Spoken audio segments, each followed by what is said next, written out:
아스트라제네카사가 세계 최초로 항체 치료제에 대한 긴급 사용 승인을 신청했다라는 기사가 어제 나오고 있습니다.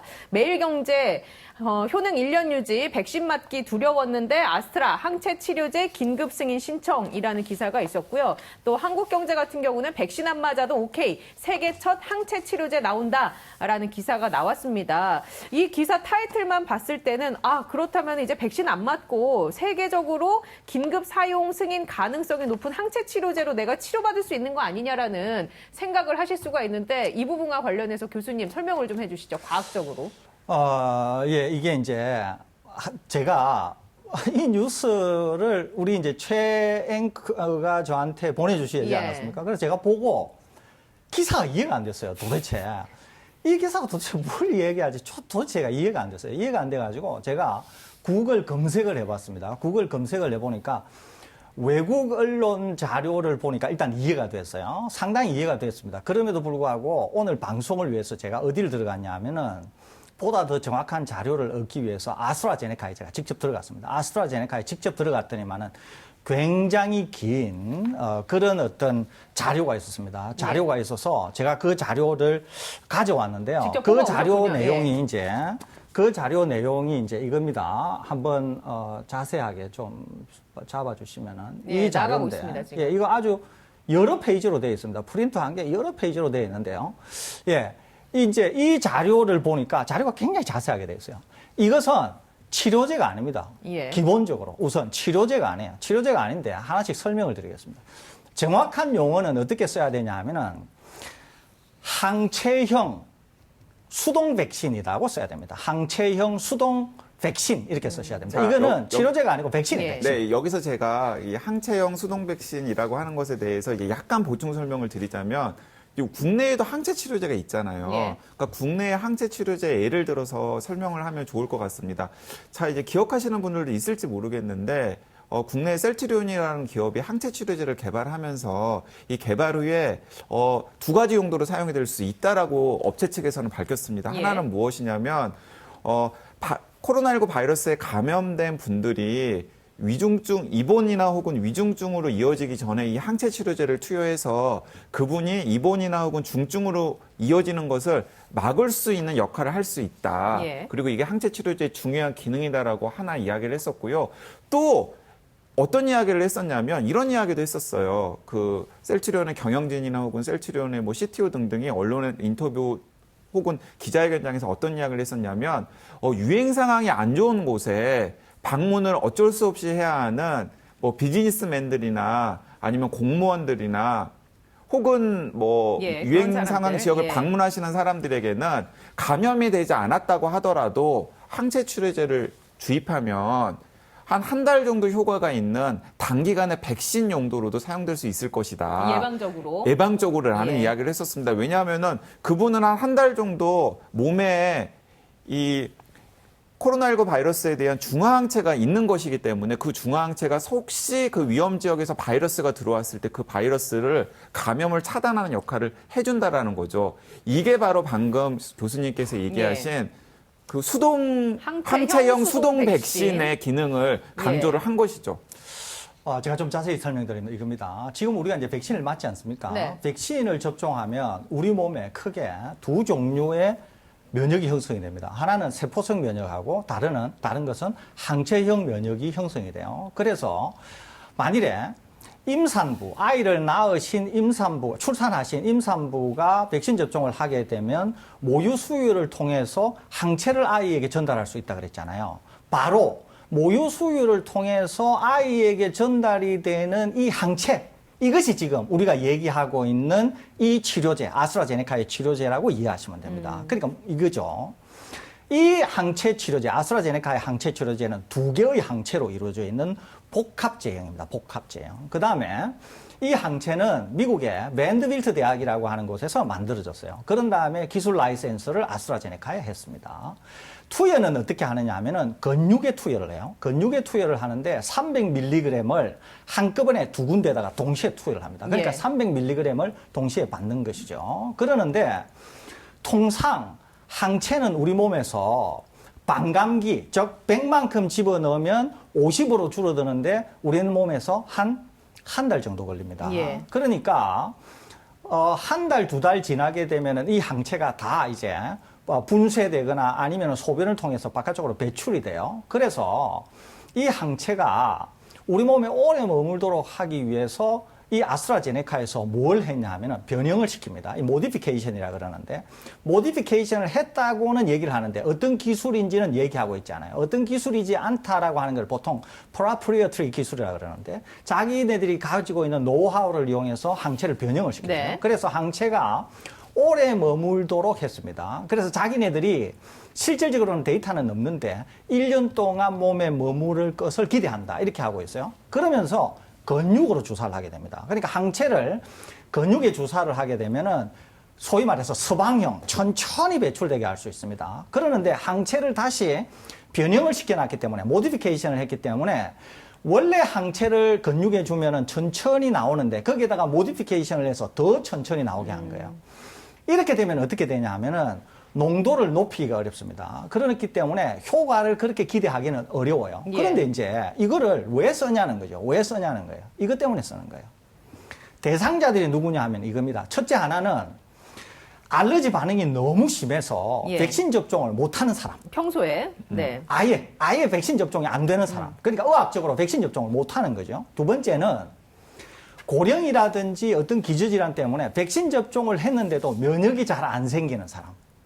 세 번째는 백신 자체에 두려움이 있는 사람.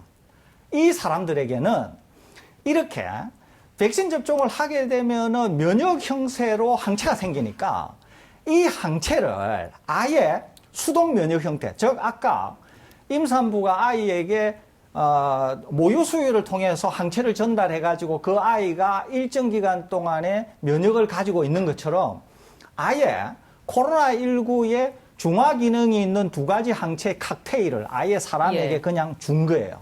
주면 어떻게 되느냐? 그게 몸속에서 있으면서 일정 기간 면역 기능을 할 수 있으면서 보호 기능을 할 수 있다는 거죠. 그러는데 이제 우리나라 언론에서 난립니다. 이제 이것이 게임 체인지가 될 줄 알고. 그런데 첫째, 대상자가 매우 제한적이겠죠. 두 번째, 치료약이 아주 비쌉니다. 수백만 원 해요. 그러는데 아까 얘기했잖아요. 대다수는 뭘 맞을까요? 백신 접종하겠죠. 대다수는 백신 접종할 거 아니에요. 그러니까 더 쉽게 말씀드리면 아까 강 기자님 말씀하신 것처럼 셀트리온의 항체 치료제를, 지금 셀트리온의 항체 치료제는 감염된 사람인데 중증 화가 위험이 있는 고위험군에게 감염된 게 확인이 되고 나서 주는 거잖아요. 아스트라제네카는 그게 아니고 미리 예. 감염 안 된 사람에게, 대상자가 아까 세 군데 정도 있다 그랬잖아요. 세 그룹 정도 있다 그랬잖아요. 이 사람들에게 그냥 주는 거예요. 그렇기 때문에 예. 첫째 하나는 효과가 아주 제한적이에요. 두 번째는 대상자도 아주 제한적이에요. 예. 거기에다 값도 비싸다. 값도 아주 비싼 거예요. 예. 그러니까 대부분의 사람들은 뭘 할까요? 백신을 맞겠죠. 대부분의 그러면 사람들은. 약의 기전은 셀트리온 항체 치료제와 같은 똑같은 거예요. 기전인 똑같은 거. 건가요? 똑같은 건데 아무튼 임상시험을 5,197명에 대해서 했습니다. 그런 다음에 약을 투여한 사람은 2, 약을 투여하지 않은 사람은 1, 그 다음에 60대 이상이 43%이고 그 다음에 전체 임상시험 대상자의 거의 75% 정도가 예. 방금 말씀드린 그런 이유 중에 하나를 갖고 있어요. 그렇기 때문에 비교 대상자도 누굴까요? 비교 대상자도 방금 말씀드린 백신을 접종하지 못한다거나 알러지 반응이 심한다거나 그 사람들끼리 비교를 한 거예요. 그러니까 이 투여 대상자하고 우리 일반 백신 투여 대상자를 비교한 게 아니에요, 이게. 예. 그렇기 때문에 그 그룹 내에서 비교가 된 거기 때문에 이게 무슨 뭐 게임 체인지가 되고 이게 무슨 백신하고 경쟁을 하고 이게 무슨 뭐 셀트리온의 치료제 같은 거, 항체 치료제하고 경쟁을 할까요? 제가 볼 때는 이런 거는 일부 사람들에게 필요하기는 하겠습니다만, 아까 예. 그런 세 그룹의 사람들에게 필요하기는 하겠습니다만은 이 약은 굉장히 제한적이기 때문에 있으면 좋지만 없다고 하더라도 뭐 전혀 대세에 지장이 없는 네. 그런 약이라고 볼 수 있는데, 다만 우리 언론들은 공부를 안 해서 그러는 건지 영어를 이해를 못해서 그러는 거지 아예 기사 자체가 아주 굉장히 엉터리가 많았습니다. 그런 점을 저는 오히려 좀 지적하고 싶습니다. 기사에서 사실 이런 부분을 해석을 해줘야 되는데 이런 부분은 없이 그냥 어디에서 복사해서 붙여넣기 해서 번역기 돌린 것 같은 그런 기사를 사실 내니까. 그러니까 되게 답답한 게 뭐냐면 이거 우리나라 이미 항체 치료제를 개발해가지고 있잖아요. 그러면은 아스트라제네카에서 개발한 항체 치료제와 국내에서 개발한 항체 치료제가 어떤 점에서 같고 어떤 점에서 다른지,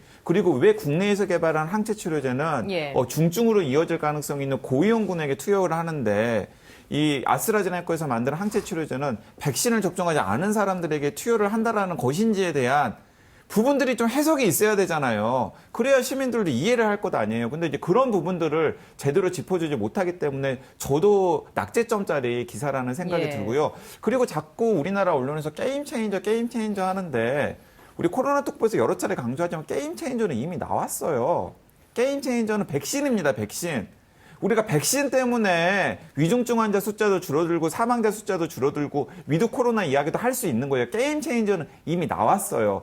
그러니까 이제 백신을 안 맞는 사람들, 백신을 빨리 공급하지 못하는 것, 그리고 백신 외에 서브 역할을 할 수 있을 만한 것들이 지금 마땅치가 않아가지고 고민을 하고 있는 거지. 게임 체인저는 이미 나와가지고 지금 우리나라 전 국민의 70% 이상이 지금 한 번 이상 접종을 한 상태라니까요. 그럼 이건 어떻습니까? 스웨덴은 모더나를 30세 이하 접종을 안 하기로 결정을 했어요. 심근염 등 부작용 때문에. 이제 이 스웨덴만 그런 게 아닙니다. 이제 스웨덴, 덴마크, 노르웨이 그 이제 주변 지역이 다 이제 그런 결정을 내렸는데요.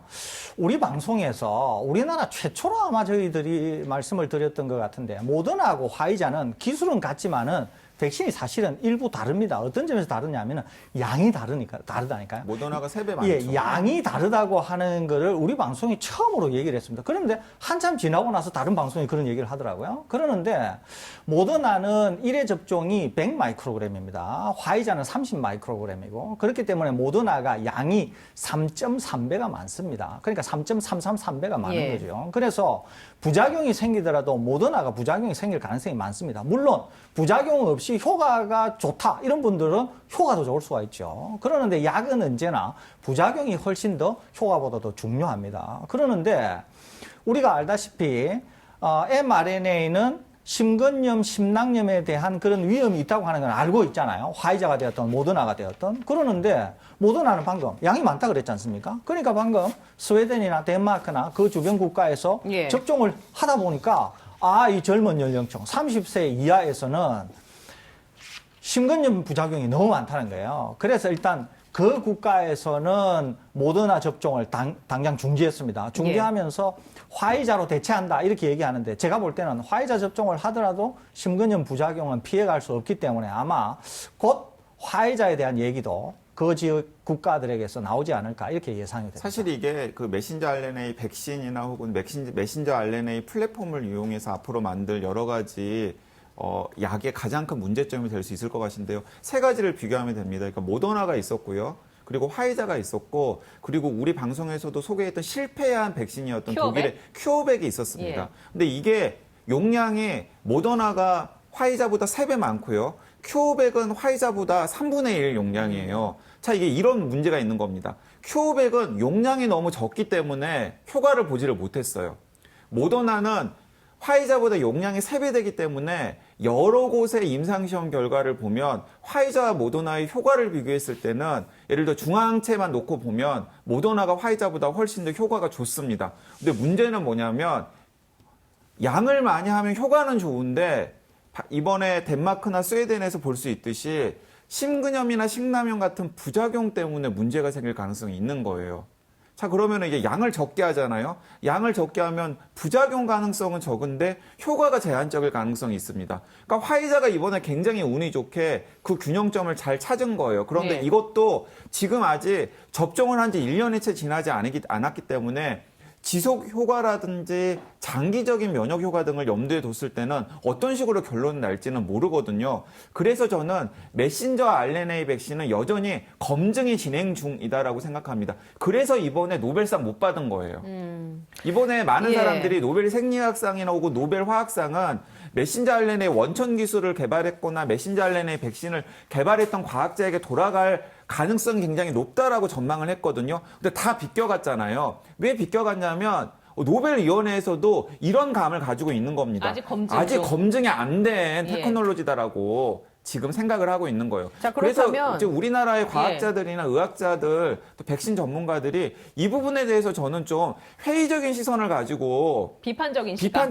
회의적이고 비판적인 시선을 가지고 검증을 해볼 필요가 있다라고 생각합니다. 그렇다면 너무 약간 환호성을 기르고 이런 있어요. 그 어떤 스웨덴과 그쪽 나라들의 이런 결정이 우리나라에도 영향을 미칠 가능성이 있다고 보십니까? 우리나라도 모더나를 접종하고 있는데. 우리나라에도 일부 영향을 미칠 가능성이 있다고 봅니다. 그게 뭐냐면은 이제 어제 12, 17세 백신 접종 예약을 하면서 생각보다는 예약이 많이 됐지 않습니까? 그러는데 지금 오늘 이제 어제에 걸쳐서 이런 뉴스가 나오게 되면은 예약을 하신 분들에게도 영향을 미칠 수가 있거든요. 왜냐하면 당장 그 연령이기 때문에. 그렇기 때문에 한 국가도 아니고 적어도 서너 개 국가가 지금 이런 결정을 내렸기 때문에 이것은 아마 우리 당국도 예의주시할 것 같고 아니면은 실제 대상자들께서도 상당히 민감하리라고 생각이 됩니다. 강 기자도 동의하시나요? 우리나라 같은 예. 경우에는 일단 12, 17세는 화이자만 지금 승인이 되었기 때문에 이제 화이자나 모더나에 예. 비해서는 용량이 적기 때문에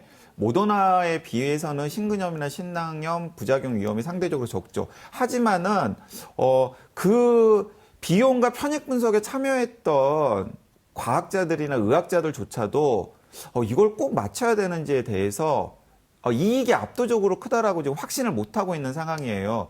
그래서 저는 지금 두 번으로 지금 세팅을 해놨잖아요. 근데 영국이 왜 청소년들에게는 한 번만 번만 맞추기로. 접종하는지 선택을 했는지를 좀 확인을 해주시면 좋겠습니다.